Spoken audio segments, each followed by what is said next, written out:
So progress on, yeah. He's in hospital, he's in the Fortescue ward. One of my neighbours saw him on Friday day, and he said he seemed a lot better, and he thought he was in hospital with diabetes, but I don't have that now. Oh, okay, well, if you see him, pass on all the best for him. I've already done that via his, immediate neighbours, they've been in, Yeah. yeah. So, So he knows all of the councillor, yeah, all rooting for him. rooting for him. That's good. Right, well, we'll go on with the agenda. So apologies and reasons for absence. I've got apologies from councillors June Williams and David Williams, from councillors Perrin, Townsend and Crab. And the rest I've not as yet heard from. Okay, yeah. We'll note that. Item 2, to receive declarations of interest and consider members submitting dispensation requests. So any declarations of interest? Dispensation requests? No, we're good. 3, chair's discretion. I don't have anything. Anybody want anything for chair's discretion? Trevor? Right, that's good. Don't know why I'm making a note, I'm sure. But it's all under control. Item 4, to determine which items, if any, on the agenda should be taken into public excluded. We have one possibility at the moment with 11.5, the nursery. So I'm going to propose we move that to part B. Need a vote on that? Yeah, you do. You need, the reason that I suggest we move it to part B is there is some contractual discussion that is going to be happening, so I don't want that necessarily to be out in public, if that's all right. So Propose it or? yeah. Yeah, so I proposed it, seconder. George, all in favour? Right, good, that would be moved to part B. Anything else for part B? Not that I would recommend, no. Okay, so item 5, public participation. So, Norman, I look forward to hearing your report.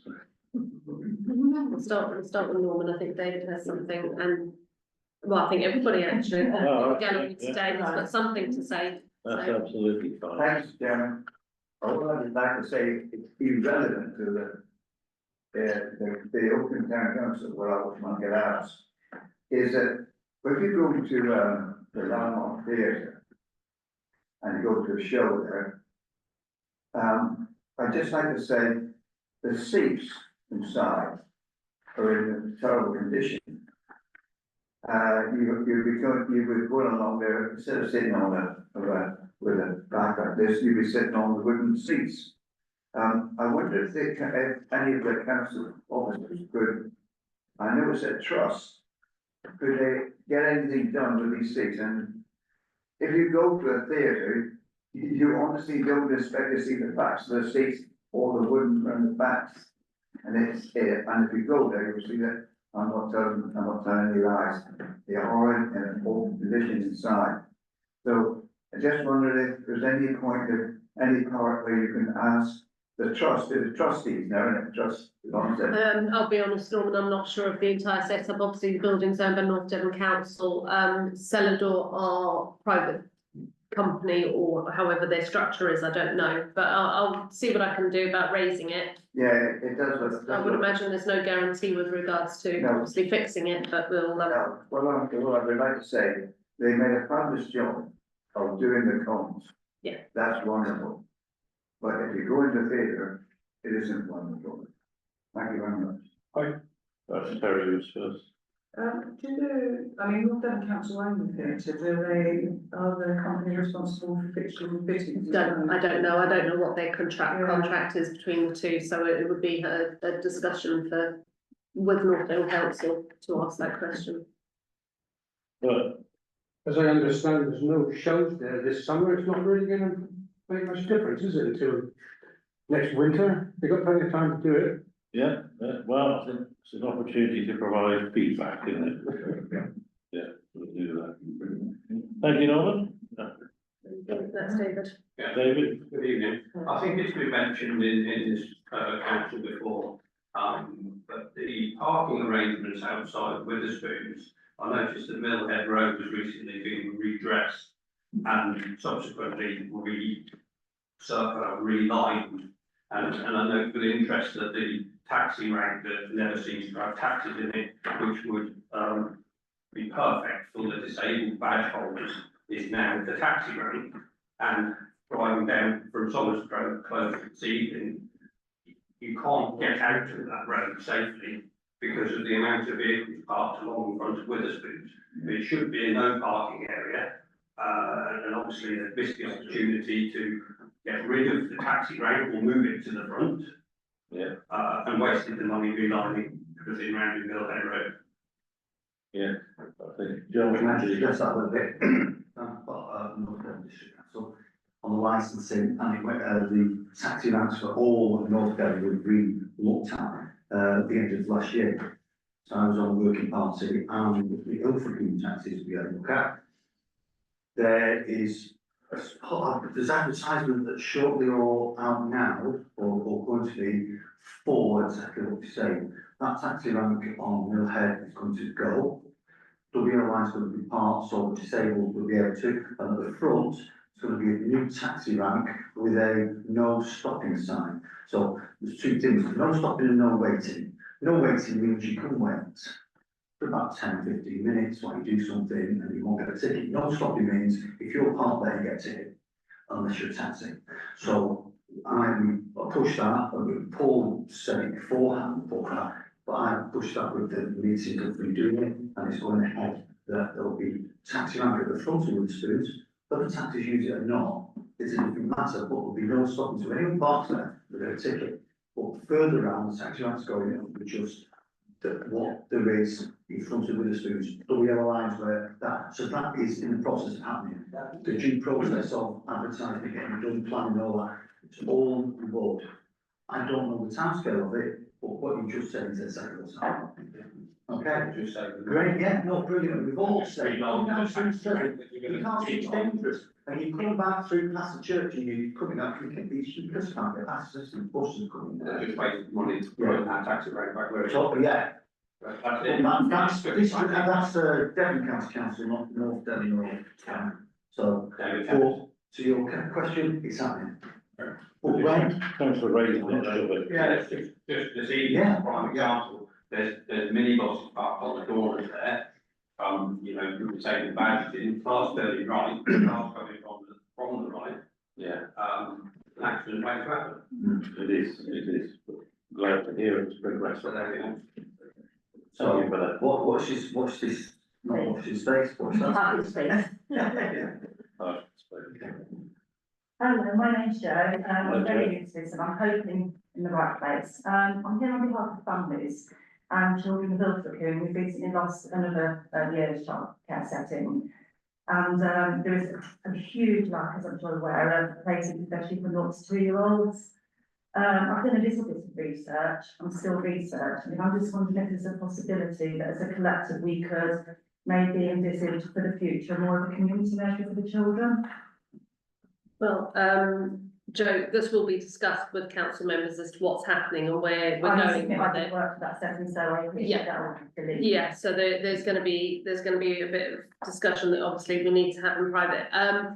Within that, there is scope that I am going to bring up as part of the conversation, that exactly that option and what we can do. Just so you're aware, and I'll bring this up again when we get to that point, I have had a meeting with the early years, or, I don't know if I can't remember her exact title, but with Devon County Council Early Years Department. So I've had a meeting with them. We're going to be working closely with them to try and work something out, but we're hoping to keep Lantern Nursery as a nursery in some capacity. Yeah. So yeah, I'll as soon as we've got more information and we can kind of, once I get a decision from council later this evening, No, that's really we'll be encouraging. moving forward. But if you have any of that research that you've got, please do feel free to send it in to us. Yeah, if you send it into the ITC email, they'll Yeah. pass it directly on to me, because any help I can get, I'm very open I'm to happy it, so. to chat and discuss with you. Yeah. I've worked with children for 11 years since I've moved to Ilfracombe, and it's such a big loss. Yeah, yeah, Especially for parents that are trying to work, so thank you, I appreciate that. no Thank problem at all. Happy to help. Gloria, Hi. Well, it's not actually to do with the council, it's more to do with the terror. But I'm asking the council if they really don't want to lose the terror, which is Terry and Trevor will be able to give you the messages. But it's looking as though with all our efforts, and I thank you for doing the protest with us, we thought that was great. But it looks more and more like they are cutting everything out from Ilfracombe. Terry has got the messages from about Tiverton, South Molton, Bedford, getting lots of new services from the NHS, and Tyrrell, nothing at all. In fact, some of ours are declining. Terry has had a message saying that the cleaning staff, who I know have been in there years and years, are having to buy cleaning things themselves and supply their own pens. The NHS won't do that. Plus the fact that they've lost one of their members of staff, and they have been told categorically that they are not replacing the staff at the Tyrrell. Now, what does that say to all of you? Because I've been through this 20 odd years ago, and it means if they take those services away, no matter how much the League of Friends, with Terry, Trevor, myself, and the volunteers do, we can't do it on our own. And if we are going to be treated as the rest of the groups around Devon, then we need, not our services lacking, we need more. And we all agree at the League of Friends, the one thing we could do with is a fit for purpose built for the people of Ilfracombe and surrounding areas to be able to go there without a doctor's appointment. That's what we've been fighting for, but it seriously looks as though we might have to come to the council. I think probably one or two of the older members, not as old as me, I know, but will remember, and I need to know what we need to do with the council, because I know last time we had to close the street off when we had a march, and we need a public meeting. I really feel the only way to get over to the public what's happening is by a public meeting with the help of the council. I'll leave Terry and Trevor to give you the more details of what messages they're receiving. But I really do feel that we as volunteers, and also the volunteers at the shop and the commission, we can't do and keep this place going any longer without serious help from the town. That's all I'll say for now, but please think about it, because you've lost the bakers, the butchers and all the others, the banks, the buildings, the post offices. What are you going to do in Ilfracombe when you've only got the medical centre? Honestly. So if any of you have got anything you'd like to say to help us, please do. thank you, Gloria. I honestly don't know any more, to be fair, Gloria and Terry know more than I would. Yeah. just wondering It's what not a action conversation we that anyone has with us as a town council officer, so. take. Councillor Elliott, So we have got an item on minor injuries with response from the ICB. But I think our concerns should be around the failure to invest in health services in Ilfracombe, and that's been over a long period of time. Members might remember going back that there was mooted the idea of harm, and despite having the worst health statistics in Devon, we didn't get it, but a relatively wealthy area did get the money instead. The Tyrrell as a building, we were told has subsidence. There hasn't been major investment in that building for a long time.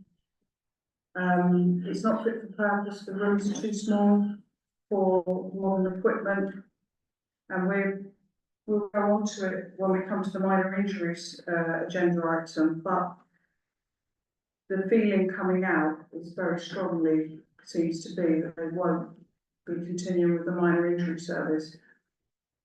And in my opinion, once that goes, I think that Tyrrell as a community hospital is seriously at risk. So we need to think about that, and we need to think what evidence we can gather and what response we can have as a town council to make sure that we keep health services in the town. How can we tackle such vast health inequality when health services are being taken away left, right and centre? And Gloria referred to investment elsewhere. We know that Tiverton has got an endoscopy unit just gone live. We know that Bideford is getting a diagnostic centre. We know South Molton has got a really good eye clinic with really good equipment there. We don't seem to be getting anything. No. Something to be of concern. Well, it sounds like we're going to be discussing it a bit more in the meeting, so thank you, Gloria, for bringing it up and reading us into it, and we'll give it a bit more due diligence later on. So, Yeah, thank you. well, hoping that we can do it, the council could do one thing. We've had 3 people in the shop today asking why there isn't a sign telling them where to go to a hospital because they don't know where it is. Well, I think we've been beating that drum for a long I time, know. Laura, and we've got nowhere with Devon County Council for a long time, so we can try and do that again, but if you're saying that there's a bigger picture, there may be a very good reason why they've not put it in place. If your fears are what is going to be happening, so but Okay, but yeah, we've as under public participation, thank you for raising it, and we'll discuss it more. So we'll move on to item 6, which is to approve and adopt the minutes of the last full council meeting. before you carry on, do you want to just let, if anyone wants to go? Public Oh, side okay, of yeah, things, if anybody wants to leave at this point, feel free, but otherwise you're very welcome to stay for the duration. Everybody happy to stay? Right, so I wasn't at the last full council meeting, so can I get a proposer and seconder for those minutes? John, all in favour?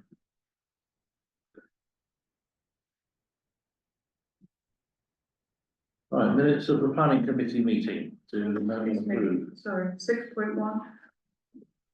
just updates. Update on actions taken from previous minutes. Right, In previous minutes, one of the actions was to do with community first responders requests around us funding kitting out a vehicle. I sent Laura something quite late in the day, which is up there, but I don't know if you're all aware. South West Ambulance and Devon and Somerset Fire Services have been in conversation, and they have agreed that no co-responder team will be removed unless and until there is community response team in place.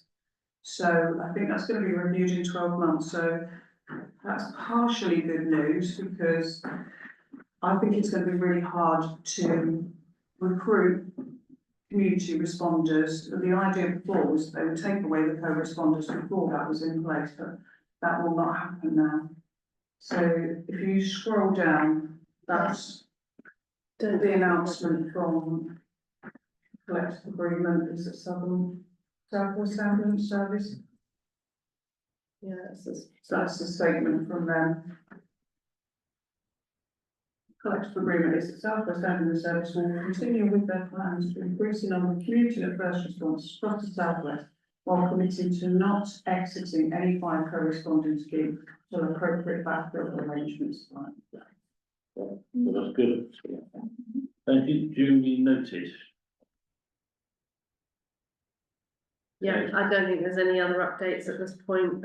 We did everything that's been put on the list to do's, and I think that we've since obviously had the responses which are going to come up under correspondence. Okay. So moving on to item 7, the minutes of the planning committee meeting. Well, I think currently, you've got Neil or George were at the last planning meeting. I'm happy to present them unless you want to, George or Neil. I'm happy to, put them up for approval. I don't have a copy of them in front of me.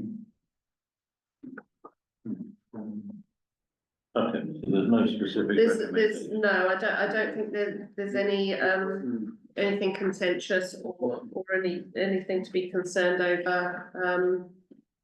And just to let everybody know that obviously we did, under the chair's discretion part, speak about the conservation officer coming. I confirmed that up today. She'll be coming to the planning meeting on the 15th of September, but we'll send an email out to everybody. So all members will be invited, whether you're on planning or not.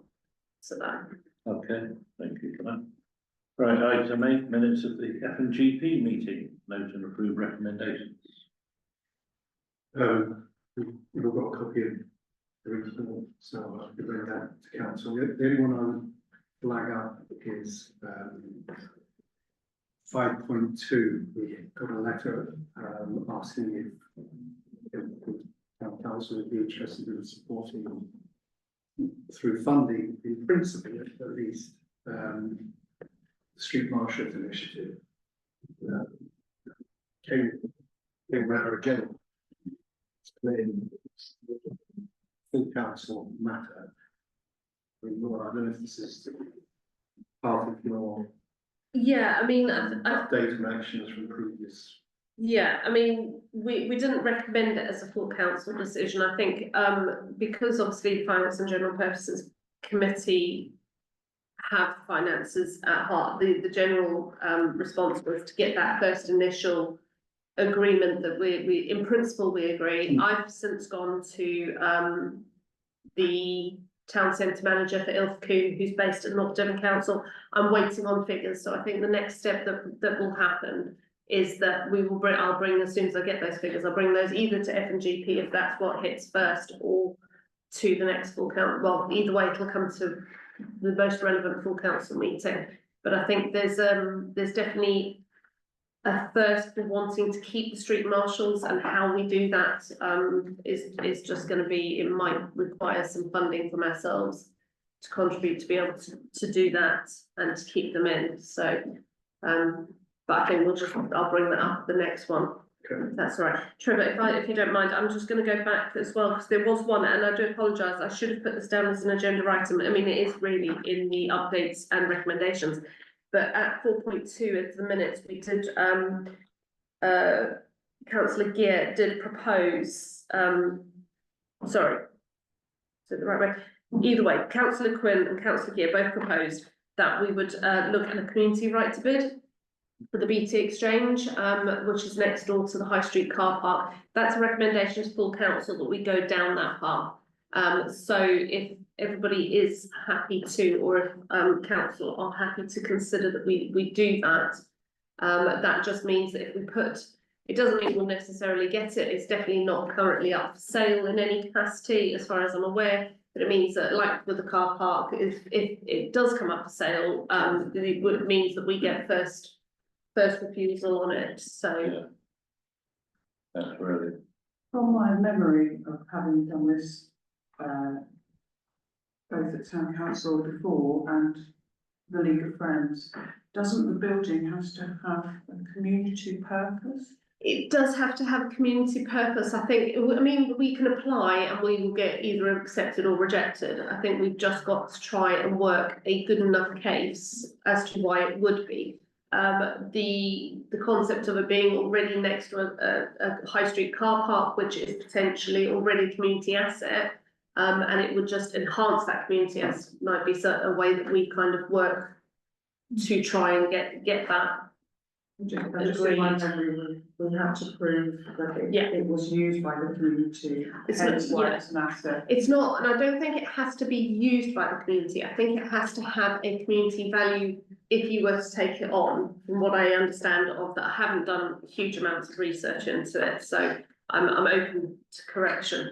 But I think as long as we can prove that there wouldn't be a community need for it, and having that extra parking or having that development or having that extra space that could mean housing, having that access through, I think there's an argument for it. I just have to get my words in the right order to do that. But all you'd be doing at full council at the moment would be agreeing for us or myself as an officer to start that process and send that through to North Devon Council. So, I mean, Councillor Gill, when you've obviously put that forward, if you want to I mean, pose that. it's just expressing our wishes that we would be interested.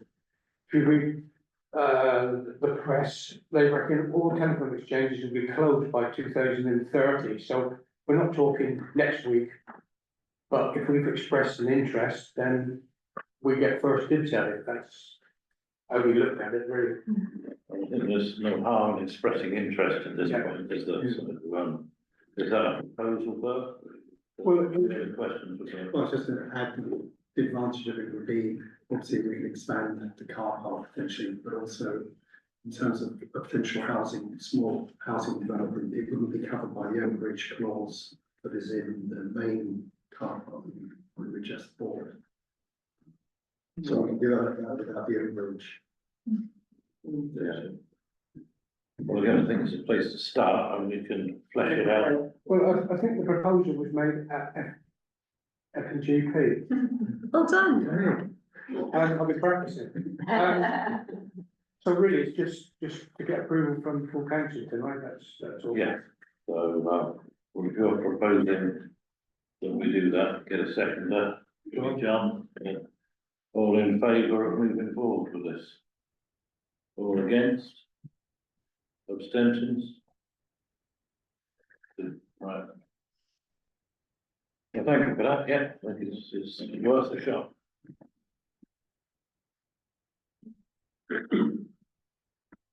Moving on to item 9, minutes of the staffing meeting. The minutes have been circulated. There are no specific recommendations. By way of an update, I'll just say we were tasked by full council to implement a facilities restructure. Just to let you know that is ongoing and well down the road now. We have several people that have taken voluntary redundancy and others have redeployed. I won't go into names and who and anything else, but the restructure plan that we started is well underway, and we hope to have that finished probably in the next week or two. So look forward to the results of that. Any questions? Oh, good. All right, the minutes of the devolution and LGR committee. We've all had the minutes. Yeah. We've had a couple of meetings, we're just really getting our ducks in a row at the moment, we're going through stuff, and there's not really a lot to report. Unless anyone's got any questions. Councillor Elliott? Just to say, you've been reading and aware of Exeter's bid, and how far they wanted to expand, including Exmouth. And then Torbay's bid, and then I just can't imagine how North Devon and Torridge are out on a And limb East Devon, I think. to do anything, yeah. It's a bit worrying, because I thought it was all more or less. 541 is. 145. Yeah, I don't know any more at this stage. I've got a steering group meeting with Delk next week, so I will probably be able to give you a bit more information after that. I don't know the feel. I honestly haven't got a clue where it's going or what's happening. I do know that just also to clarify, because I know that Councillor Crabs brought this up with regards to the cluster working and working alongside North Devon Council. There's no scope with regards to that of doing work on behalf of North Devon Council, because I've had that feedback from some South Molton councillors. But it is good that we are at least engaging with the officer that is there and hopefully through that engagement, once I can kind of start that going, we can hopefully get a better working relationship and understanding from their perspective, because they're obviously dealing with all of the other district councils. But yeah, don't know what's gonna happen. They've got till November to figure it out. Yeah, but we'll wake up then, won't it? Well, it can go one way or the other. So moving on to item 11, report from our proper officer. Yeah, so obviously I've circulated my report and please do give me feedback if this is working, because I've done this for 2 months now, where I'm putting, rather than writing loads of reports, I'm writing one report with all the recommendations in it and then just listing them out. So hopefully that's a little bit better with regards to that. Right, so High Street car park's the first thing, which we need to make a few decisions on. Obviously, the High Street car park has been an awful lot of work, and has taken up an awful lot of time. Just trying to get handover, trying to get contracts of suppliers all together, trying to find out what works, what doesn't work, who's got what, who hasn't. I've had very little information with regard to permits and existing permit holders. So we've had to do a bit of trawling through social media to try and get people to actually contact us versus rather than the other way around, but I understand there's GDPR issues, blah, blah, blah. But yeah, so far at the moment, it's still running, it's all running okay.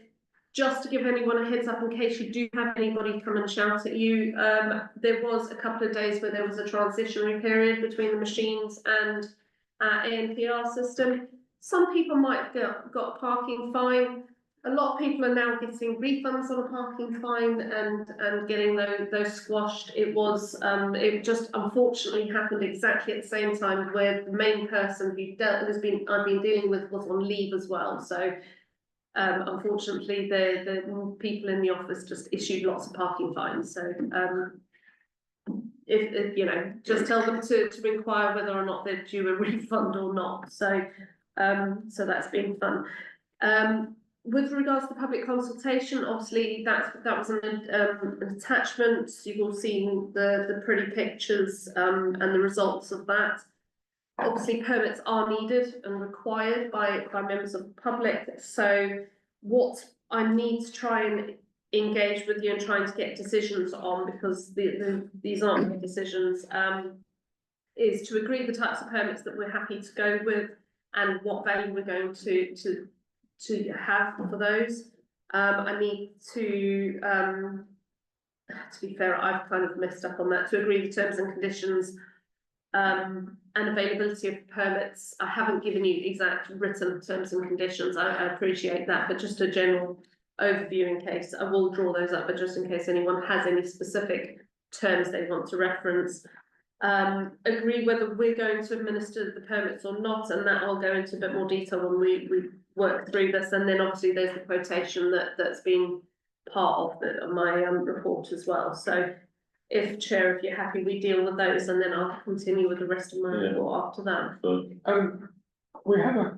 We used to have a car park working group. I mean, for us to thrash it all out here tonight, wouldn't it be better to defer it to the car park working group? If that's what you For want them to to come up with something to come back, because it worked really well with the rotary and it's always worked. My main Fine. concern is that by the time I get a working group together and then a decision made and then another month down the line, and that's another month with lesser income and people needing permits or people with permits already that are starting to expire, where I'm going to have to hold them on a free of charge basis for another month. So if you want to do that, maybe what we can do is do the working group that will then refer back to, if you give the delegated power to finance and general purposes to make those decisions, we could make them at the end of the month with finance and general purposes committee as a suggestion, rather than waiting another 2 weeks after that to get back to this position. At this point,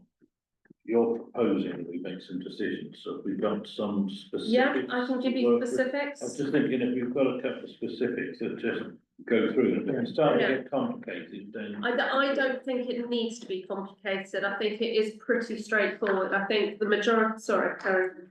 No, I've some proposals, further recommendations. Okay, Yeah, okay, because, you know, I looked at your chart, Yeah. Mr. and I got a feel for what Yeah. people wanted, yeah, so. well, I think the first one, sorry, Sorry, in your report, I wanted to just ask something about Yes. finances. Should we go back to that once you've done the permitting? no, you can ask. Could you just explain a little bit about when you say 2 loans will be active? Does that mean we're paying twice?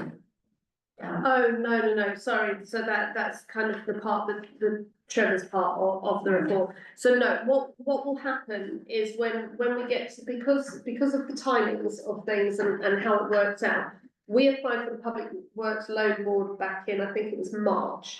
We have a year to take that offer on, or I have to reapply. So once we get to the point where we need to take on the Public Works Loan Board, what we've got is we don't have to pay the one we've got from Merseyside until June, July. So for a couple of months, there will be crossover where we'll have double the finance in our accounts. So it won't be in a negative position. We will be in a positive position where we've got more money than we should do. So we're not going to be paying 2 No. loans of it? No, because there's no payment scheme with the Merseyside one. That is a one-off payment. So yeah, but we will have, there is going to be that crossover. So, but equally, if we've got the crossover, we'll invest as much as we can to try and get the interest rate that we can to try and make it obviously a beneficial scenario.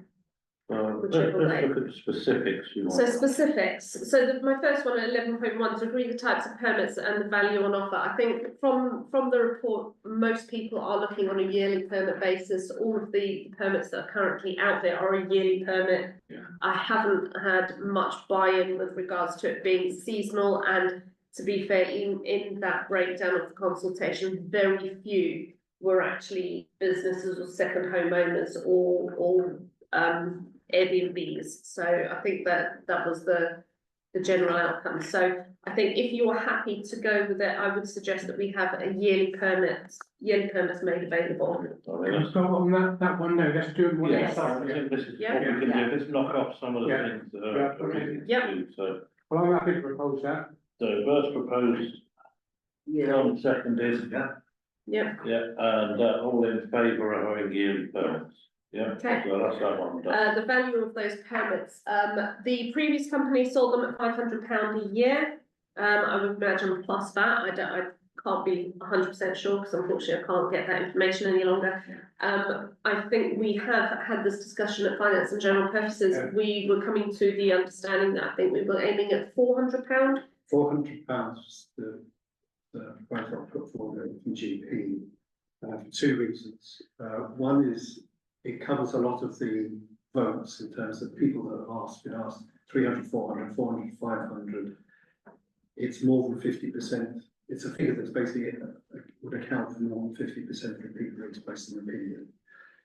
The second thing is it would work out at essentially £1 a day, roughly. Yeah. And the other thing is it would enable us to, it would be a win for residents because they're going to currently pay £500. Yeah. And if we can offer them £400, then that's showing that the council is not only sort of, doing something for the future of the town, but also reducing the cost of having a car. So it's a win-win for it's a win for the community because they can pay less. It's good for the council because it'll help get a core of the permits in. So that's the So can I ask a question that, do we need to know, oh, sorry, no. Do we need to know the number of people who would require or would be able to give permits to before making that decision? Because there will be a cost implication. Yeah. No, but I don't know, I mean, do we, is it something? Well, No, one of the things that makes sense. one of the points that comes, so 11.3 is, so 11.2 is, in terms of the numbers of permits that we going to offer. Yeah, So what I suggested in the F&GP report was that we initially offered the number of £400 permits that would get us to the figure that are already in our figures for how much we think we're going to make from permits in the business case that we took to people in the town and said, this is how much we think we're going to get from permits. you set that as an initial target, Yeah. and you say that's how many we're gonna sell. If, once we've reached that target, we decide that we feel confident about offering more permits so that people can buy them, then we could have a second tranche of permits being made available. So Yeah. if you don't get in the first lot, you might get in the second one. But we have to sort of like bear in mind that we need lots of other people who don't have permits finding somewhere to park. That was my point really, so it's making sure that we've got the right number of permits to allow us to make a good profit on the remaining spaces and have enough spaces available to sell at a good price. Yeah. John was next. Can I just, the meeting we had, we discussed that we have to pay VAT on it. Yeah, so So if it was £400, basically you're getting, it's going to be 320. that's We would 330. receive, we'd have to pay. Yeah, we get 330. Right, but didn't we, someone had a good idea saying it's £1 a day plus that, so it'd be just slightly over £400. The thing is, if you say You don't have that sort of set. there's a disadvantage, there's two disadvantages of that. The disadvantage is more from a communication side. One is that if you say it's £400 plus VAT, people think, well, what's the VAT? And the other thing is, we're not really going to offer much of a discount compared to the previous deal. By the time you do VAT, you're back up to towards £500. So I think people are very angry, or very upset about paying I was saying £500. £400 plus that, I was saying £1 a day plus that, which makes it only just over £400. 438. Good idea. It would make a total of £438 Yeah, for £438. permits. So Be- I just thought, I remember that being, and I thought, that's a really good idea, because just, they get a reduction of £60, ain't they? If you have 20% of 400, So no, they're saying no, what John's saying is not £400 plus VAT, he's saying £1 a day. Plus that, £365. £354, £354. 65. £365 Days in a year. Plus VAT, 66. so that comes to Pound a day. £438 for a permit for a year. That's what I But the thought. thing is, without a final calculation, Talk to that. yeah. Without that final calculation of what it comes to, people won't really know. Yeah, I know, no, but when they see a piece of paper said it's gonna be 400 plus that, it's gonna be. No, it's gonna be £365 plus that. Under day plus the. £1.20 Yeah. a day, that's what it is, just £1.20 £1.20 a a day. day, yeah. I know, it's just that you're not telling them, when they see that figure, what they're actually gonna be paying, what the final bill is, because they're gonna have to add that VAT as a mental calculation. If you say 400, it's 400, they get it immediately. It's £438. That's Inclusive again, of VAT. yeah, I'm only saying that, that's what I thought. It's very much agreed, because we couldn't tell, what that was discussed in. Yeah, That's it's a good idea. called by Steve. How we went on, which, yeah. I'm just pointing out that that's. Okay, so we've got two figures so far, County Borelli, what a. It's 92p a day plus Just three quick questions. How does that compare with NDC's permits? Would there be a possibility of people on lower incomes paying monthly by direct debit for a permit? And is allocation first come, first served? the allocation, if you buy a permit, you're not guaranteed to pay. And in terms of the first come, first served, I think that will be the most logical way of doing it. Because at least when someone sends an email, there will be an email address by it. For the terminal, but Laura will have a timestamp to know, who came in first, etc., etc. So I would think it first come, first served would be the best. What The monthly, Do you think there would be a possibility of people paying monthly for a permit to allow people on lower incomes? yeah, we can go into that, FGP. I think the thing is, I mean, this is all coming under 11.2 where we're talking about the terms and conditions and the availability, so, and also it's coming under 11.3 as to whether we're gonna be the ones that administer this or not. If we're gonna be the ones that, you know, so I think it's all gonna be discussed. I think, can we, rather than hop, skipping, Yeah. jumping, can we stick with those So in that case, things? Let's that's start with one. the value if we can. With NGC, how does it compare with NGC's permit?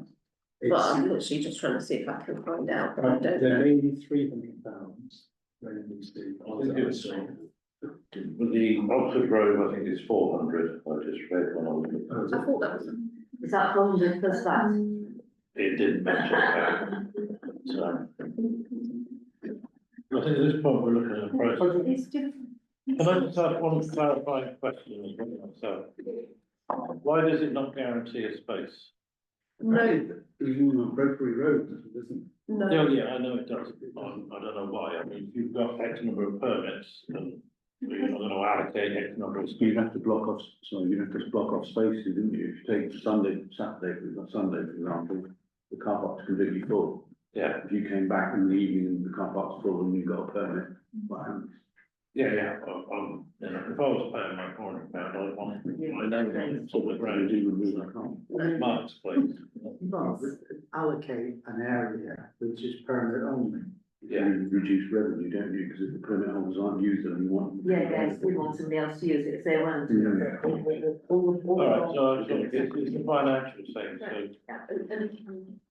so, All the car parks in Ilfracombe are the same, with permit. Yeah, I no know guaranteed it's the same. space. And the reason being, if you go off to work in the morning, we can make more money by people that, Yeah. You can sell it twice. because that space could be empty all day. That's the main reason. all right, yeah, I understand, I just didn't know.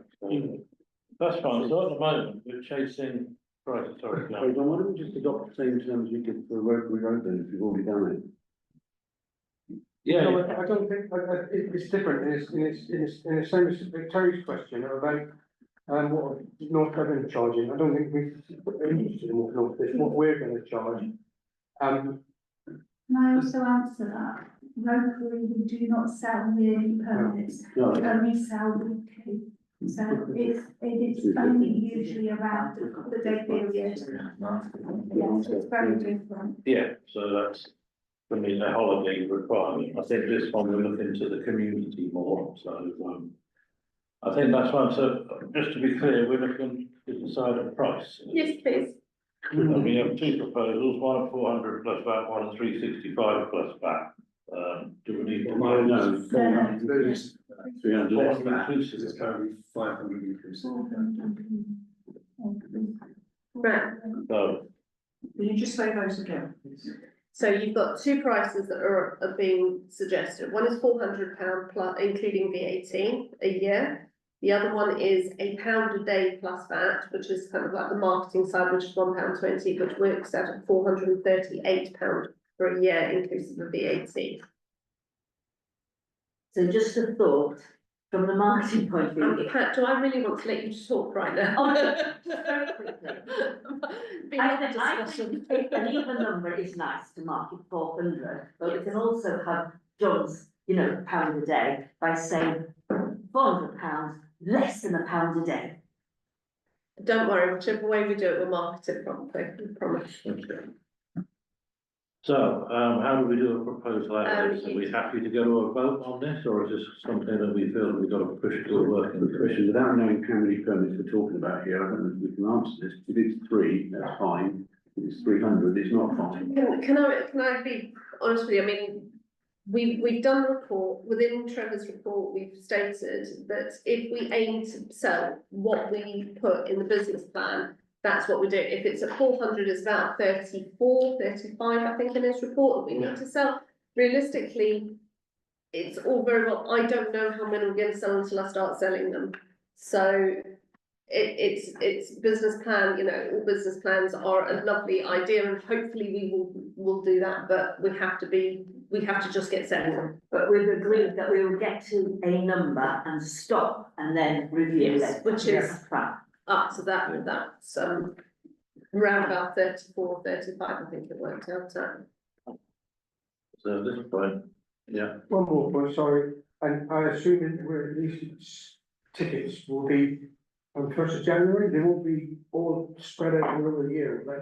They potentially will be spread out in the year, because I have to start selling them now, so if you buy one today and it's for a year, That's you'll gonna get it. involve more work, isn't it? I'm fully aware of that, but this is why, when we get to number 11.3. We may sort of contract this. You're all like herding cats Yeah. today.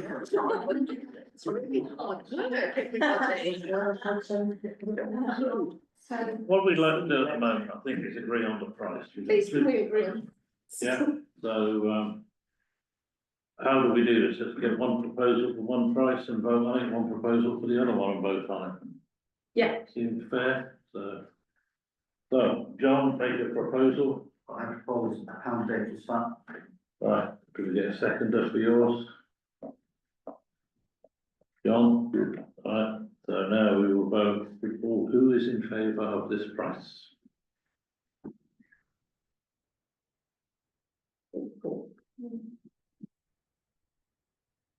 Okay.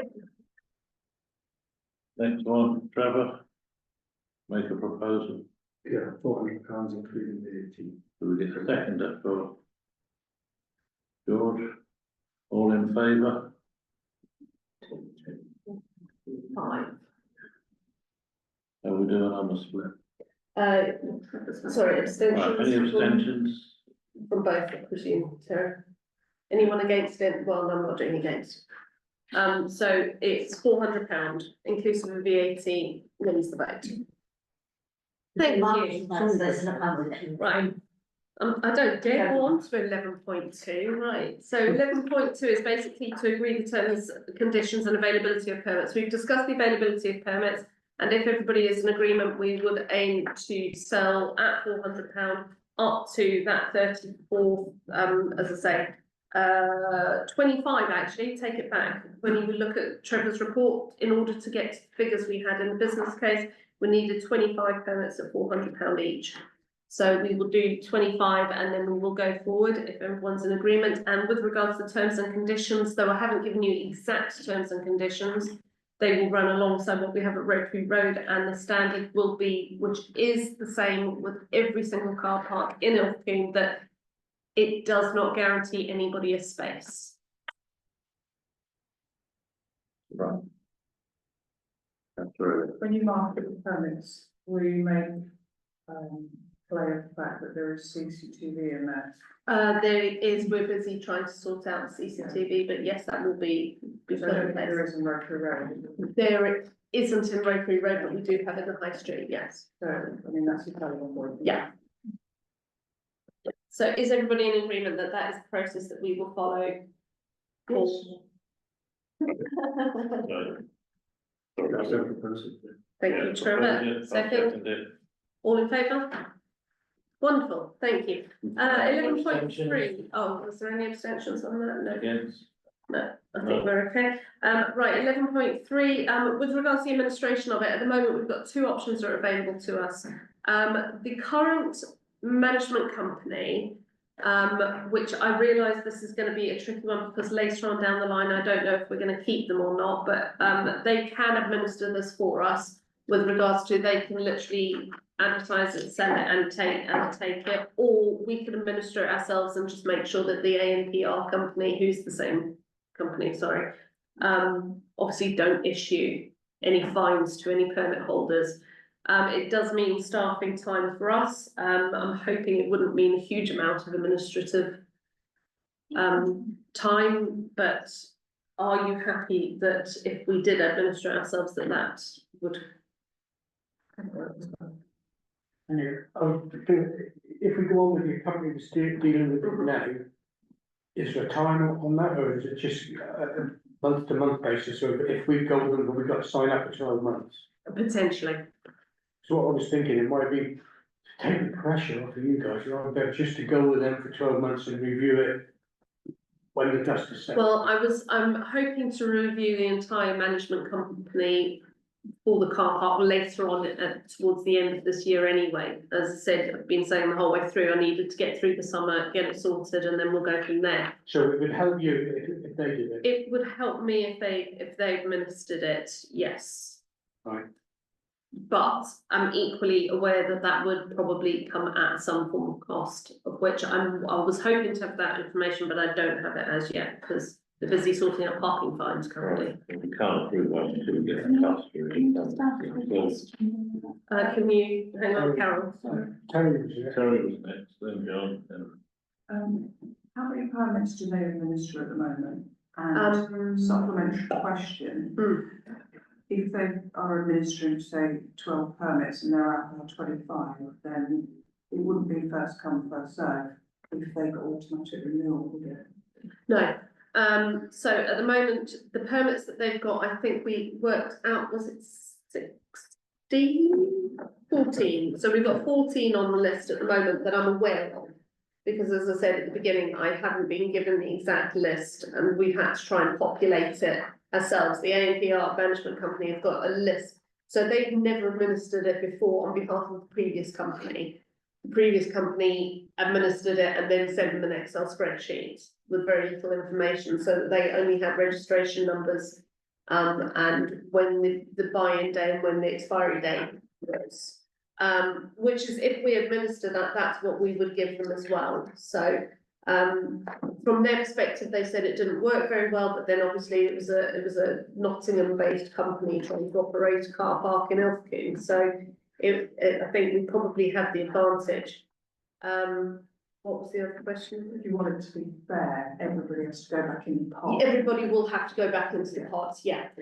Yeah, because obviously a lot of those people still have limits which are going all the way up till, some of them till October of next year, or, you know, not October obviously, but May of next year and things like that. So they would get to that end, then they would have to get back into the system and into the pod, yeah.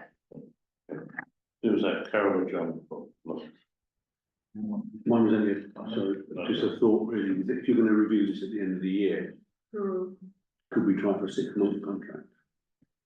I can definitely try and see what I can do with it, yeah. So my question is really around the problems you've had getting the information. Are you sure that the management company are going to be able to give you the information if you decide not to carry on with them? That wasn't the information from them. I didn't get. I got the information. They've been very open. It was the previous company that owned it that we didn't get that information whether from. you'll get that at the end if then. Well, I've not had so far. They've been very open and given us absolutely everything. So it wasn't them. It was, as I say, the previous owners. Okay. Am I right in thinking that if you're going to issue 25 permits and there are already 15 existing permits, that means we're only at the moment going to offer 10 new permits, is that right? Not potentially, George, but I'm not. I don't think that we should be putting limits on anything at the moment. I think you just got to give us we know that we need to get to a capacity of 25. Let me start, let me get it going, let us try and sell them, and then I'll bring it back. I mean, it's only a month. I'm not going to sell 25 in a month. I can probably guarantee you that. But the point I'm trying to make it, there are 15 people who already have permits, which don't run out until next year, and we can't sell those permits again, can we? And my question was the same. I get what you're saying. The only thing is that there are permits that will be expiring next week, next month. And so they'll be spread over a very long period of time. When one of the teams starts selling, they've got to hit a certain target over the course of that year, because that's each time that you make a sale, it will be counted in that first year as a financial year. So there is a wiggle room in the sense that we won't be selling all 25 next week. So you can't advertise. So we, The general public that we bought the car park and now the money that, you know, that you have 25 permits. I'm not No, going to advertise that at all. no, I mean, these are our things. Although whoever watches this meeting now online will. I don't think it will be an issue, because I don't think that, we can decide that if, suddenly sell 20 in the first 6 months and there are still 10 outstanding, I don't think we're going to. lot of feedback after 25, especially since at the end of the day, the permit doesn't give you a guaranteed place in the car park. Yeah. That's- Well, I think we have to start somewhere and we can evolve Yeah. this as we go through. You could even eventually realign this, you know, to being a once a year, because you just supported the costs as you go through. So whatever we want to do later. I'll tell you what I do, can I suggest then, Chair, that we postpone 11.3, we defer it, we'll take it through F and GP once I know a bit more information and got the answers that I need. And then we'll decide how we're going to administer it, because I'll also talk to my team and double check that I've got a team meeting with them tomorrow, Wednesday. And we'll have that discussion. Okay, so Okay. defer that one. Yeah, Right. because we've discussed this enough now. So 11.4. 11.4 is the quotation that was attached with the reason for the SLA and for that quotation. So this is basically the 3 parking meters that are in there. Currently, not under any contract ourselves. It's a maintenance contract. It is £930, I think it is, per machine for the year, which works out, oh, sorry, it's not even that, but it's £1,170, which is £390 per machine for the year, which means that if we have any breakdowns, any issues, it doesn't cost us with regards to wear and tear parts, and it doesn't cost us for the call outs. I propose we accept it. All in favour? Thank you. Against? Abstentions? Very good. Fabulous. I'm really glad I put that in my Right, 11.5, we're going to move part B. Yeah, I've just got the rest of my report, which will run through it very Yes. quickly. Right, rest of my report, basically, public conveniences, just to let everybody know, we now have Brimlands toilets and we have the ones down at the seafront. As some of you may have noticed, I don't know, but unfortunately, the middle one has already broken, but that's North Devon Council are trying to sort out. So at the moment, we are not receiving an income from the middle toilet because the door latch is broken, but it costs 50p to get the poor person who was stuck in it out. So, which is unfortunate, but that's being sorted out. I have had a quote come in with regards to CCTV. I'm going to speak to North Devon Council. It is not a cheap quote. I will bring it to finance and general purposes towards the end of this month, once I've had a chance to speak to North Devon Council to see if they'll contribute on it. But it is something we definitely are going to have down there with regards to CCTV. Right. Just to ask, who is cleaning them? The same contractor, and I have brought up your comments, and that's been dealt with, so. That's with regards to public conveniences, that again, bit of a nightmare the whole way through, so, it's all happened at the same time. Catenary wires, just to let you know, we made the decision, we had a quote, North Devon Council, offered to pay for the taking down of the catenary wires, the load testing of them. The wires that were there were not fit for purpose, so I made a executive decision because it's a health and safety issue and they all got removed, and as you'll see, don't know if you've noticed, but it feels an awful lot more open without them, strangely enough. It doesn't mean that they're not going to go back up. I've had the secondary quote for them, and I just cheekily sent it through to North Devon Council going, what are the chances that you might help and contribute towards this one? They've offered to pay for it all. So we very kindly, through the North Devon Council, through a certain fund, I don't know exactly what it is, I can't remember, but they've offered to pay for the secondary quote as well, which means that we'll have all the catenaries back up and running and load tested and all brand spanking new. So that's going to be done with that. Anything thereafter, unfortunately, will be down to us. We will have to start saving some money if we want certain things on them. And obviously the continual maintenance. LGR, we've spoken about that briefly, but just so you know that there's obviously stuff going on in the background, and I'll come back to you with that. And CAB is coming to a meeting at the beginning of September, so there will be a pre-meeting to your next full council meeting. Not everybody has to attend, obviously you're all welcome, but it will be with a Vicky Rowe from CAB specifically. So, and that starts at about 6 o'clock on that day. Okay, so that you've got that in your diaries. I'm done, thank you, Chair. Thank you very much. Right, moving on to item 12, which was RFO. I apologise that you haven't got a written report, but I was on annual leave last week when it was due. My report is going to be further along the addendums that I've printed out for you. So the first one we've got is account statements, and that is reconciled as of today for the end of July. And that is where we stand and all the reconciliations. Okay. I don't know if you want to ask any questions on that in particular. That's just everything. The second, so the second part is the accounts for payment for approval. So we've got the list there of the payments that are due immediately. Are there any questions on any of those at all? I think I've asked this before, but why do we pay Ringo who they be paying us? They do pay us as a maintenance, which covers the machines down Rokery Road, and it also we pay them an amount back on what they collect for us. And that's what this is. Yeah. Any other questions for Carrie? Just to let you know as well, sorry, we need a proposer and a seconder to fully pay those. Right, Trevor. sure, I'll second. All in favour? All against? Abstentions? Good. I have.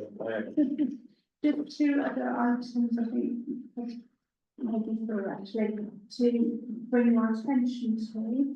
Firstly, the payments of the grants which went out back in May, we didn't pay the rugby clubs because they hadn't provided us with any evidence. They still haven't. So I'm still not paying that until I get the evidence. I don't know if anybody knows, but Gail has sent 3 or 4 emails now asking them for that evidence. And until I get it, I'm not prepared to pay it because everybody else has provided their evidence. So at the moment, the rugby club is still hanging on. If any of you know anybody at the rugby club, it might be worth So that was the secondly, the external auditors have come back, and we will be preparing the notice of conclusion of audit, which will go up in the window probably tomorrow. Their only comments were with regard to, if I read it to you, it's probably easier.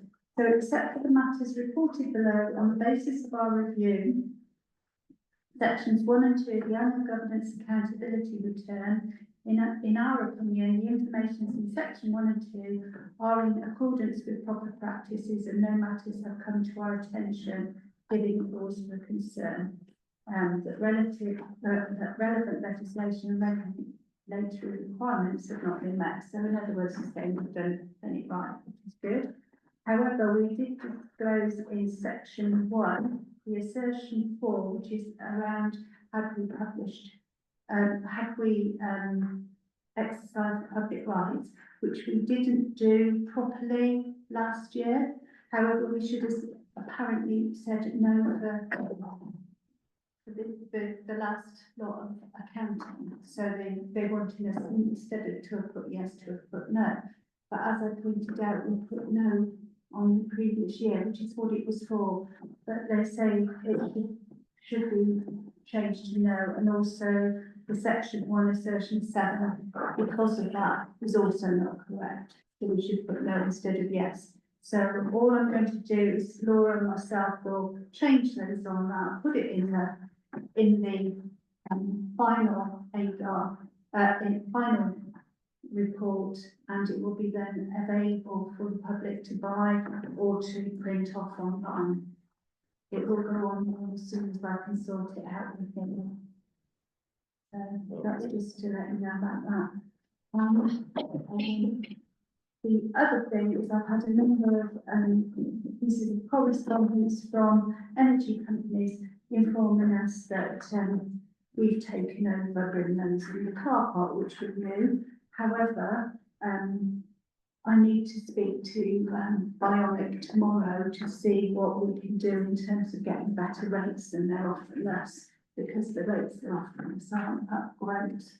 They're extremely high day charges, standing charges on both. So I will speak to Bionic tomorrow. And Okay. we'll get that sorted. Negotiations. So that's just really much fun. Good, thank you, Carol. Any more questions for Carol? No, thanks a lot, Carol. Right, moving on to item 13, the programme manager report. I'm just going to draw your attention to this financial chart here. So this chart basically is a snapshot of the work the programme management team were involved with. And it's sort of detailed what we've been doing and what we plan to do for the next 6 months or so. It's not completely extensive. There are probably some gaps here and there. We've been through it with the team quite a bit, and we've gone over it with our partners, and I think it's a good capture. But at the top details what we consider at the moment as the pressing issue. I've put there the town council strategy just to highlight the fact that all of this does flow from something. It's not bits and pieces that we make up. And then there are two elements of the work. There's this work on the front, which looks quite large, but that's mainly the work we work with our partners under the work themes. And then on the other side, we have what we do with the town council side of the work, and then all the other bits and pieces we're involved in. So there's crossover stuff to do with volunteering, marketing, events, and then there's other bits and pieces down the bottom. If we look at it at the bottom right, the reactive tasks that we do. It doesn't involve Laura's team very much. Obviously, Laura has input and her team has input in delivering this, but this is not Laura's area of work or her teams. So it's purely the programme team that we're doing this.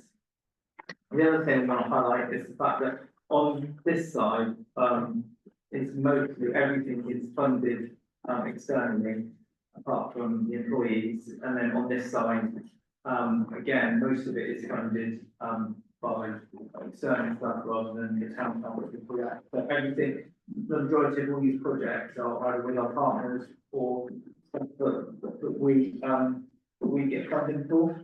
So and that's quite a good story. So I've worked it out that this full programme is operated on one-time full-time programme manager, which is me, 2 times project officers, which are 30 hours, both Charmaine and Neil, and then we've got a community and volunteering officer.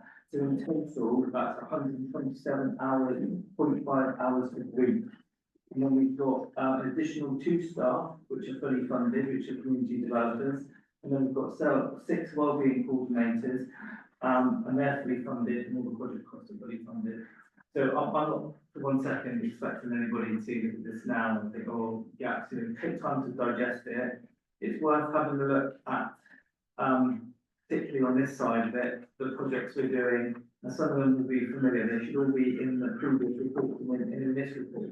And if there's anything that you feel as councillors that are missing, that we're not picking up, or projects that you might like to see in that, then please get in touch, because even though it's a lot of work, it comes in peaks and troughs. So some things on here we're doing a lot of, on some months, and some things we're not doing a lot. But it's important that we capture it. So if there are any gaps, then please do talk to me or any member of the team, and then we can look about how we might be able to fit that in. Can I just ask why the health inequalities, LIU inequalities rather, dentist is on twice, is that? Yeah, that's me. That was to see who was read it. Yeah. So what that should be, it's health inequality, and then the other one is health deprivation statistics. That one should be the deprivation statistics, because we do have part of working the key thing to try and reduce those statistics, so that's what it should be. Trevor. Just a quick, what's the housing project that you're seeing? This particular one here, so that's, about all sorts of things that flow under there. It's about, quality of housing, things to do with, the lack of housing, all of bits and pieces that are wrapped up in, the Northern Council work that we're doing. That it's really important for us to have that on there because, particularly Charmaine and Neil feed into those projects, but you don't have a massive amount to play in it, as you can see, there's not a lot of things going on in there. But like, for example, North Devon Council has purchased, some, HMOs in Oxford Grove, and we are part of that, project and part of that consultation, along with the Property Truth Commission on how they might be developed and how that might affect the town. So all of those types of things, and us being able to push and lobby for better standards of accommodation and all the problems with HMOs that we have, that is one of the main things and the reason why that's there. Councillor. There doesn't seem to be a lot of wriggle room. There was a new project on the horizon, so it seems to be quite a lot going on. Our council is expected to proposals that fall within this remit. No, so there is, we had a gentleman called, Madam that came in last week, and was speaking to, the MP Ian Room about how we could help with, stuff in Ilfracombe. And the first thing that he said, this is fantastic, you're doing great stuff, but you're doing a whole lot of work, which is, quite significant, and for a small team, you're probably doing too much. And I think we understand that. I think there's some things on here, things like, if you're just literally pointing into the blue, CCTV, smaller projects. At the moment, some of them are finished, there's a little bit of evaluation to do. But it's worth keeping them on there to show that actually there is a little bit to do, and that we are still mindful that we might need to finish it off, and there's bits and pieces that might come back in. So although it looks like a lot of work, and it is a lot of work, that doesn't mean there isn't wiggle room for this. There's a lot of things that are ongoing, that we're dipping in and dipping out. Like the housing project is quite significant, but that's the Devon Council project. And Charmaine and Neil's time is little on that, but again, it's quite important that that's reflected on here, because also as well, it's like you can do, is you can critique this and say, you know, why are you doing this when you should be doing this? Because, you know, there's plenty of issues within the town, and it might be a case that a councillor might bring forward the fact that actually you're doing too much on the living well, and actually we need to do more on culture, or vice versa. So I think this is the first, we used to do this quite a lot of, and it was really helpful for those discussions to take place. And I think also as well is when councillors take new projects and new ideas, it's a good test to say, actually, I've got this new project because it might be something that's come up, or it might be an issue of the town, and then we can then test it against what we're doing already, and then we can bring it in and it can be approved. So I just see this as not as a barrier to say, if you have a new project or you have an idea, I would definitely not make this as a barrier. I would use this as your tool, perhaps to argue against some of the things on here that are not being done, that shouldn't be done over the other priorities that you might bring forward. So use this very proactively, because again, with all of this stuff, the stuff that we get funding for, particularly things like the cardiac project, community developers, there's the wellbeing team, those types of things. But as I've said time and time again, I'm not precious about any of this work. If the council wants to go in a different direction, then it's entirely, you know, that's completely fine. We will deliver. I might have an argument or a case, not an argument, but a case of reason why we're doing stuff. But again, I'm not precious about this at all. Yeah. Thanks for that, Steve. Yeah.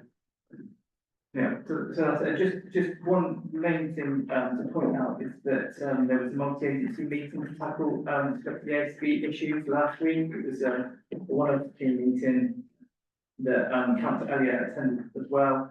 And we discussed a range of the problems within the town, ASB with certain individuals and youth problems regarding the town. And I think the minutes of those meetings will come out soon, and I think we'll circulate them within council to pick up some of the points, but I think one of the things that came through, hopefully, is that the agencies would look to try and work together more to try and tackle these issues, not only now, but hopefully we can get some framework in place that when these issues come up again, that we might have this team or something that could tackle it.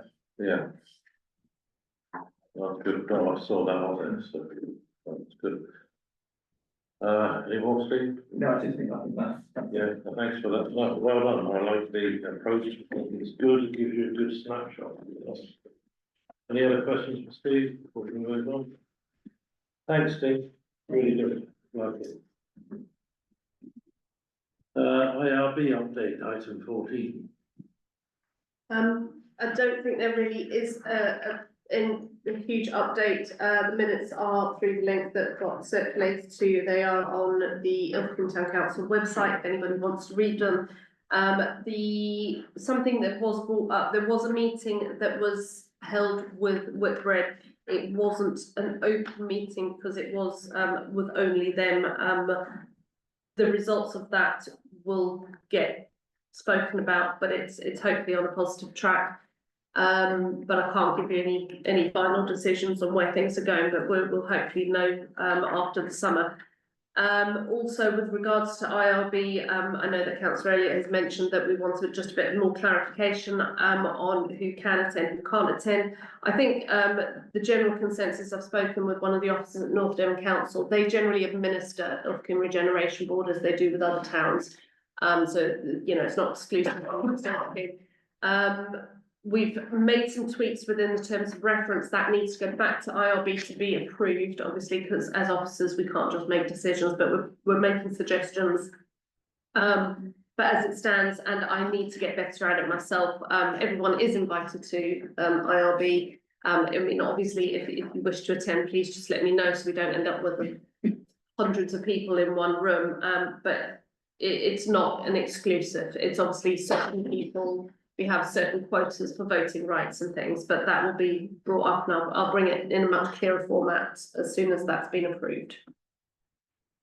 Okay, thanks for that. Item 15, which is the Town Councillor report. We've received a report from Councillor Elliott on dog fouling, which has been circulated. Any questions or anything you'd like to say in addition? Do you want me to just talk a little bit about it? Yeah. On the way here, I passed one live dog poo and 2 bags which I picked up that somebody had not put in the bin along parts of the high street.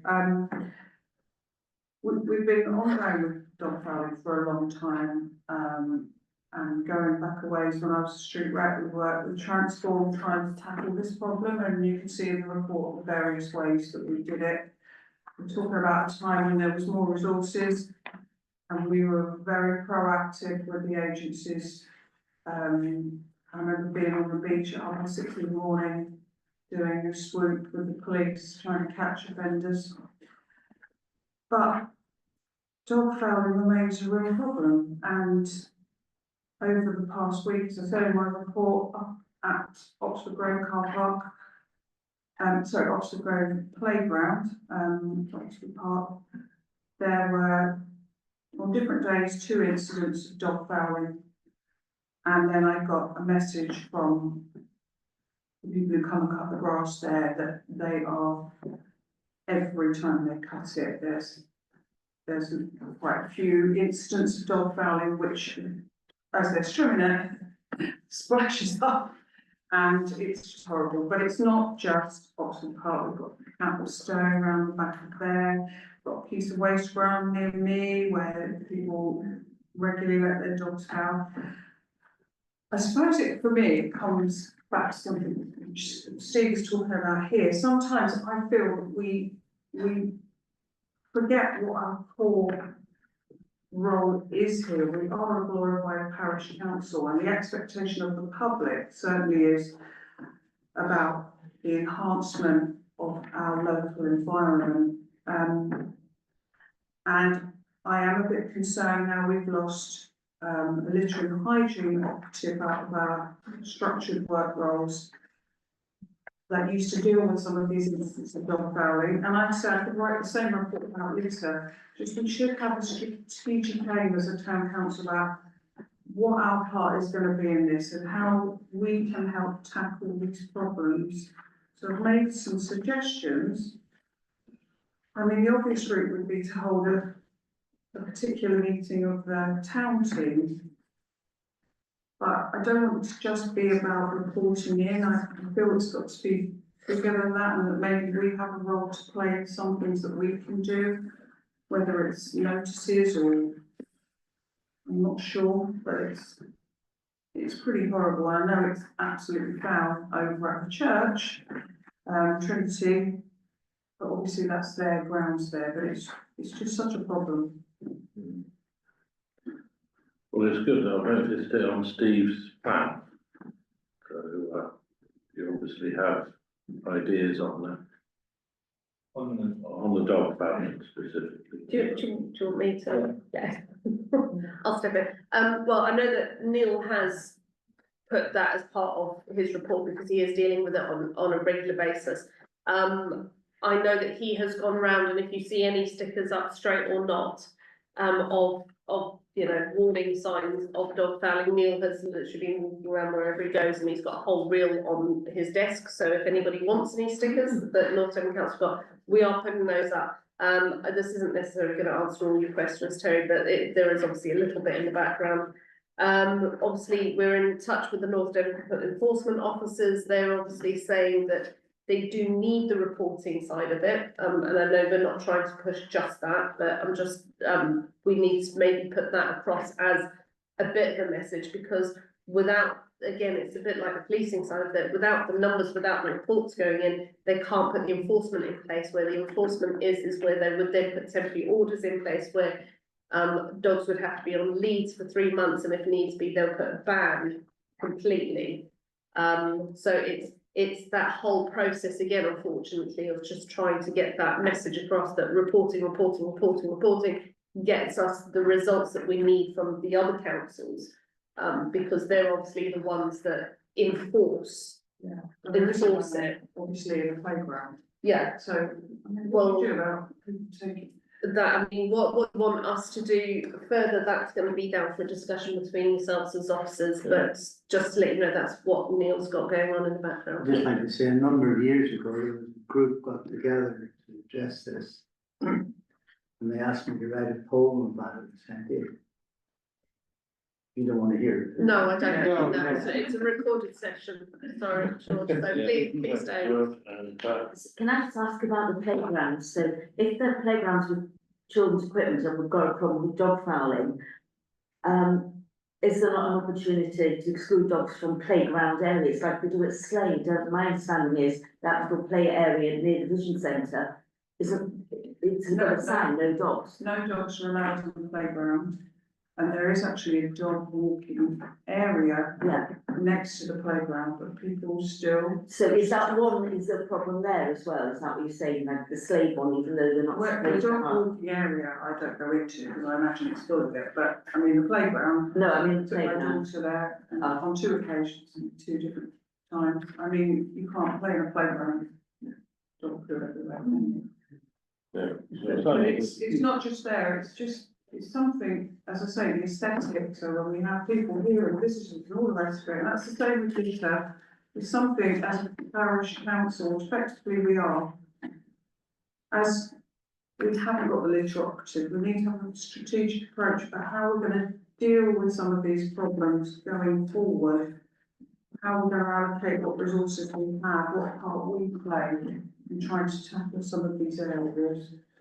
I would just like to say, years ago, when I was in Chiswick, and parks there, and we had dog walking areas. He found that the people who took the dogs in the dog walking areas did pick up the food. It was, you know, they're doing the proper thing. So the dog walking areas were never a problem. It was the areas around the dog walking areas. It seems to me that the solution, we're not going to be able to fix it with our existing manpower, but we do have ideas in place with the reporting, with getting numbers, with getting statistics. There is a mechanism in place to enforce to dogs on leads, to banning dogs, to all this and the other. And again, some of that can be incorporated into the facilities roles that we're looking at, you know, so. I think our role is about making it visible and making the, what we've got. Can I give you the counter to that though, because from my perspective to a certain degree, is that our officers are literally at our maximum of the amount, and you can see that from Steve's report and some of the meetings that some of you had with me, where I'm literally sat in the corner rocking. We are pushed to our capacity, and there's only so much as officers we can actually do. We can put the materials together, we can push it out on socials, we can do the enforcement side of it and work with our partners at North Devon Council, which we're already doing. We can bring it up at the town team and things like that. But I recall not that long ago, and I think this is what you allude to, George, is that councillors at one point, you all got together early mornings and you did walkarounds to try and identify those people and name and shame those people and start that reporting part. But it can't be that this council is continually relying on us as officers to be able to produce the results that you need. We're doing everything we can already, and we will keep doing everything that we can. True. But where Terry's kind of coming from, I think you do need to look slightly outside the box as to what you all can do to also support what we're already doing. So, yeah, sorry, just Sure. off my Yeah, soapbox now. but also what capacity we have with operatives to tackle some of these issues, not just profiling, but also litter. Bear in mind, when that role became active, it was a direct response to the same problems going back. That's why we had a litter operative. So we just need to think now in restructuring, how can we still address those problems? What can we give to it? Because I mean, if you look at places like Linton and Lynmouth, just advertised for a road sweep, someone sweep the pavement, sweep the roads and pick up litter. And we're kind of moving away from that. So we need to think what we can do within our town to tackle that. Well, I think we can get back to that, but at the moment, we've got a fire with the facilities team that we need to solve along with a lot of things that are coming our way. So we've got to get the core business sorted. And there will be opportunities to add. It's not like a slam dunk. This is all we've got. You know, if the council votes for additional resources later on, we'll certainly do that. Consider it. The council will speak. So thanks for your report, Terry. And you know, I do think it is important. And but can't magic another litter man, dog fouling man out of thin air at the moment. So let's work with what we've got and try and incorporate it and expand upon it. So, any more on this topic? Can I just quickly suggest that, I think it's, Neil actually wrote this before, by the way, because that's on my release, so I didn't actually put it in there. That I think that actually I speak to Neil, tomorrow, and then we work out a plan alongside councillor area to look at, what Neil's doing already, and then how we can, work with our partners to at least put a little bit of a framework and a concentration on this exactly based on. what we've got there. It's good, thank you. All right, so we move on to item 16, which is our county and district councillor report. Looking at Lots you. more fun. Well, I can't report anything to them, so That's right, to give you the opportunity. thank you. It was worthwhile. Thank you. Things that come out and Thanks, John. Sarah send a report round, which I think everybody did get, so I don't know if anyone, obviously if anyone has any questions on that, then we will add it into the combined papers. Unfortunately, it kind of came a bit late, but we will add it in and put it on the website. With regards to that. Okay. Right, moving on to item 17, reports from working groups and council of champions, which is basically Right, very quickly, you've had my update. Any questions? not. How close are you to finalising an amount by the car park? Very close. Very close. Trevor's on the whole committee now as well, so we're very close. And it's all gonna happen, definitely. Good. But, so just a quick update, because a lot happens in the week in politics. So when the report went in, a few updates on some of the points, just very quickly. Toilets, we've had problem with leaks, and we've requested soap dispensers. Well done, Gavin, got in there, got it all sorted, all fixed, that's all great, everyone's happy there. Bins, it's been an ongoing issue, and over this weekend, it's been a nightmare. John has picked up on it and he's helping to support us there to get this extra bin that we've had for the past 2 years through the summer season, haven't had this year. We've had reduced collections. This morning, John got a lovely photograph of the bin, as it is no longer has a dog poo bin next to it, because that was removed whenever a year ago or 2 years ago. All the poo bags, they were in bags, but they're all there around the bin, over it, all around the bay. So that's an issue. But thank you, John is helping support us there. And then very, very quickly, a couple of date changes. I put in dates. The show house, the open date for the show house at the Lee Bay hotel site development was given us the 5th. It's actually now the 6th, which is the Saturday. So 6th of September, I've put myself in to go and have a look with members of the Residents Association to go and speak to the sales people and find out a bit more so we understand what's what and how it's all going to work. And then last but not least, my typo, the 10th, it's not the 10th of the ferry racing because that's gone. It's the 17th, so next Sunday from 1 PM, if anyone wants a great laugh and to support Village Hall funds, it's £2. And if you haven't been to ferry racing, you're missing out. Thank you. Thank you, Pat. Oh, yeah. Can I ask about the show day in September? Are there sellings from them? They're available for offer now. They're actually on Rightmove. So if you go into Lee Ilfracombe, look on Rightmove, you'll see properties available now. So you can actually go in and register an interest. There are a few properties there under offer, but what they want to do is get people to come in and see what they're actually really going to look like rather than computer impressions. I'm just So I'm they've got- really asking because when they've sold so many, we get. Oh, yeah, we get the money, the 35,000, that's 106. Yeah, absolutely. But I'll keep quiet on that because, yeah. Well, thank you, Pat. Moving on to 18, we have correspondence, licenses and notices. Do you have the details on the?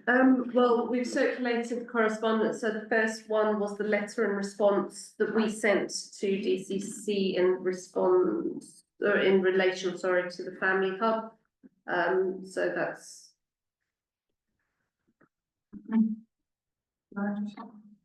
Yeah. Can I just say something about that letter? It says in there, about the restructuring. Unfortunately, many staff within the Ilfracombe area chose not to move into this team and took voluntary redundancies instead as part of the restructure.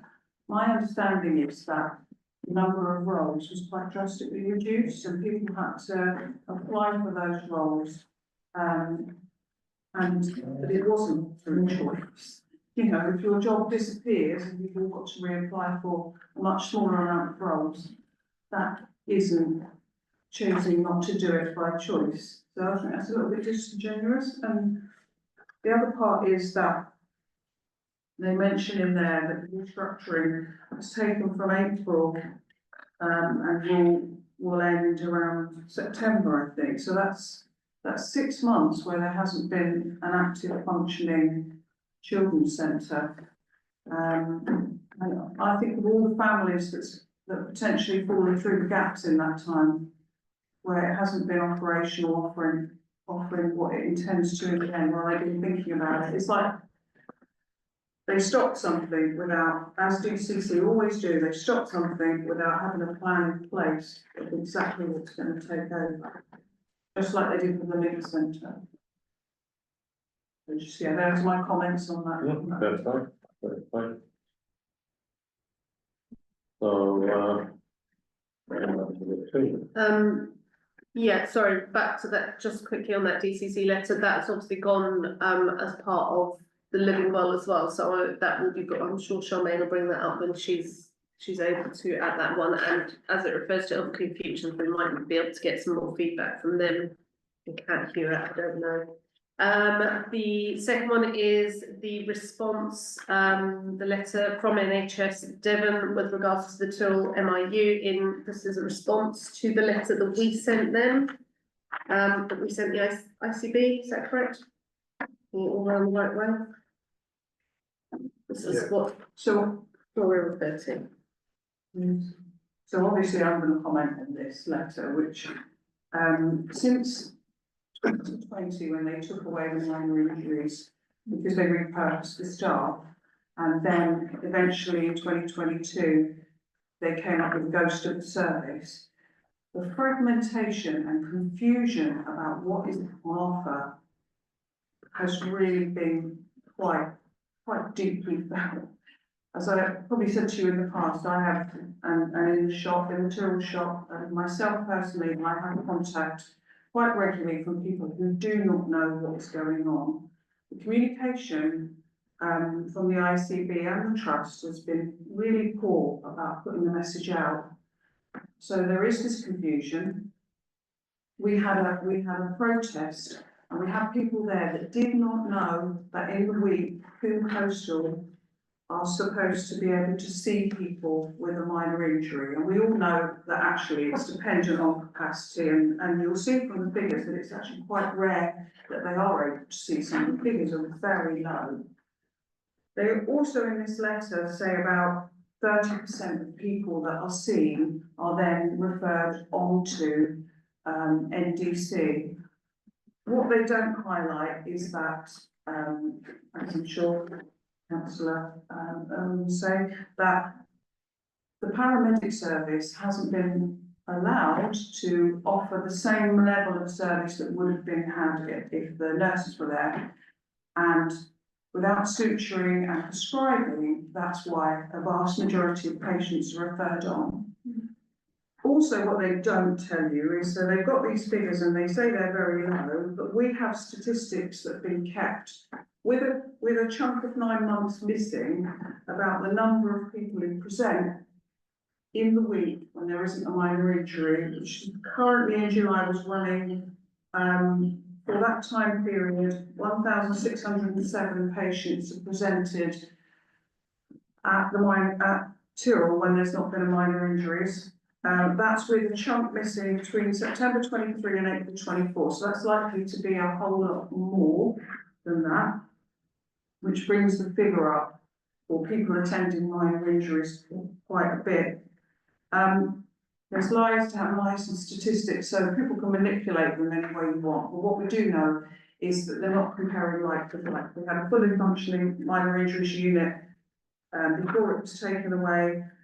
It was well attended, especially during summer holiday times, and offered the full range of minor injuries treatment. Now we've got, is it here, is it not? Is it 2 days a week? Is it 4 days a week? Is it going to end?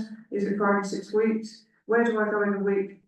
And I have to tell you that the ICB and the Healthcare Trust have not put out any real comms about this 6 weeks extension. They just put out a little news item that they decided it was carrying on. But there's no posters, there's no advertising. It's completely dependent on the League of Friends to actually get this message out that it's continuing for 6 weeks.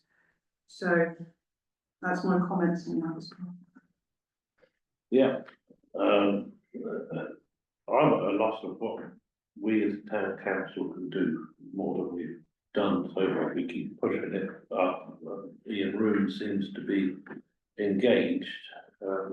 I think we need, they keep saying that they are doing a minor interest review. This seems to have been ongoing for a long time. They don't seem to have a strategic plan for the future. This is, since we campaigned in 2022 to get this back, they had no idea then either. It's just really poor management of the whole issue. They need to get themselves in gear, and we need to keep that pressure on. The Tyrrell shop does have some forms asking people for their experience of minor injuries, so please direct anybody to the shop to fill those out, to gather evidence, so that we can put to the ICB as we're coming to the end, but keep that pressure up. Can I make then two suggestions? Firstly, if you want to keep the pressure on, what we've got to do is go back to this letter. Unfortunately, nobody around this table is as versed as you are, Terry, with relation to this. So if members are happy, I think if you drafted a letter saying exactly what you've just said, because I can't, I don't have the knowledge. And we bring that in through at September 1st, what will be in August, so I guess it would be at September full council. I'll happily send that on almost the next day as long as everyone's in agreement, but if that's drafted and broad, I think that's one way that we can kind of keep pressure on. We've had a response, which is, you know, that's great that we've had a response, to be fair, most of the time we don't get responses. So I think that next step is go back and go, well, it's just not good enough, or, you know, this is what we already know. And having those statistics that you've got and Gloria's got is fantastic as well. I think that's great. With regards to the forms that you're referring to, if you can send me whatever information that is, or if it's something that we can push out on our socials, we can do that, but we just need that information. So keep talking to us and keep telling us what these things are and what you want people to come and do. And we'll do it through the town council, and we'll obviously let the officers know, because they can bring that up in living well and things like that as well, so. You're happy to take on that role? Yeah, more than happy, yeah. Yeah, Chair, is it all right, Gloria just wanted to? yeah. No, he was just telling, got the forms she was on about, she's got those organised for her at the shop. If I could just give you one personal, Terry knows about that. I had to go to the Tyrrell to a meeting, and I was sat in the reception waiting for it. I got there a bit early, and this poor lady, and I'm calling her an old lady, she was probably younger than me, but she came in with, it must have been her daughter or a friend, and her leg was bandaged at the top, at the bottom half of her leg, but under that bandage, it was streaming with blood. She was in a hell of a lot of pain, and I think it was her daughter, and she went up to the desk. I sat there, and she went to the desk and she said, please, please, can I see a nurse, because she's in terrible pain and it won't stop bleeding, and she'd got an ulcerated type leg anyway. And the receptionist, give her due, she only said what she was told to say. I'm so sorry, but we don't have a nurse there for you. So her friend or her daughter said, well, can you phone down to the medical centre to tell them we're on our way down there? And she said, no, I'm sorry, we are not allowed to transfer messages down to there because they have got an address. Yeah. So I just got up then and I said, well, what can this lady do? You can see how much pain she's in and the blood will not stop. And she said, all she can do is go to hospital. This lady hasn't got a car, and this is just one thing. So that's where we got this idea of territory. I asked the receptionist if they keep a log of people who turned away.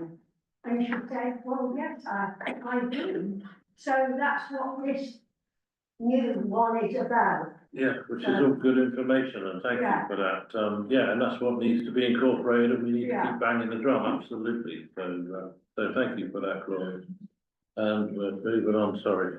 Sorry, But, Why can't we keep the pressure on? It's an agenda item.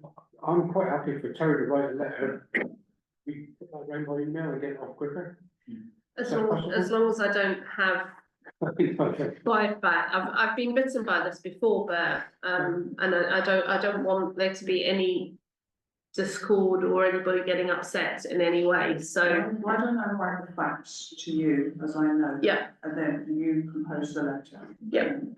So I'll just give you the statistics that I've got, the statistics. Yeah, are I'm you happy with that. Yeah, because I can respond without agreement. Yeah, Just as one other thing that individual councillors could do, that if we were early, or the League of Friends organises another protest, obviously the more town councillors that are present, the more heft that will carry with the place, and hopefully with the ICB. Yeah, well, just as I say, keep telling us what you're up to, because without us knowing, we're not gonna, but I mean, as in like email me, don't. Can I just say as well, you do realise as well, if this is so bad, you can report this directly to CQC and copy in the, I can't think of her name, in charge of North Devon District. Because if they're pulling away things and you've got all the context, put that in a letter, send it as a complaint to CQC. I tell you now, they'll be on it like a shot.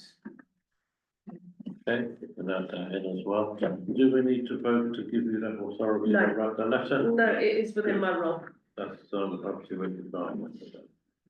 That's good, so moving on. Moving on, I just wanted to, obviously, due to the fact that, a member of the public has sent an email in, it's a member of the public that many of us are very aware of. Yeah. And I will not engage and respond back, unfortunately, due to, again, previously being burnt by that one. So they asked for it to be brought to council. I am bringing it to council, obviously, if you wish to discuss and have any actions from it. But I have done it as requested. We've all read it, I think. Anybody's got any comments to make them now, otherwise it's noted. Yeah. It is something that is always brought up with our partner agencies. Yeah. But right, moving on to, D. I think this was just a letter that asked to be brought to your attention. It's more just for noting, I think, more than anything else. And it's obviously, if you have any questions or you want any further information, just let us know. Back on it, but otherwise, yeah, it's noted. 18.2 licenses. The license there basically is there to tell you what it is. It's not something, if you appeal a notice or you decide that you don't agree with the notice, you have to have obviously go through a particular process, but this is basically just to make you aware that they put this in. North Devon Council will make a final decision, and it's obviously to supply alcohol from 8 till 9, even though it is at Mullicott Park, but doesn't actually fall under us, it falls under West Down. It does obviously still kind of back onto Ilfracombe, so I think they do it as a courtesy to let us know. Okay, yeah, we don't need to, go over anything on that. Nope, nothing on that, and Okay, chair's discretion now, or part of the. Chair's discretion. I'm sure I've had chair's He discretion. did, Yes, it's very quick. Could we send the get well soon after Jeffrey? I can do it generally anyway. I'm not going to make a council decision because you can't send the chair's discretion, but yes, we can sort something out. yeah, we can do, no problem. Right, so, this part of the meeting is closed and we will, I propose that we move item 11.5. 11.5 to part B. We can have a second then, you're all in favour? Any abstentions? You're right. Okay, thank you for joining us. If you can stay for the I mean, how you know, stay.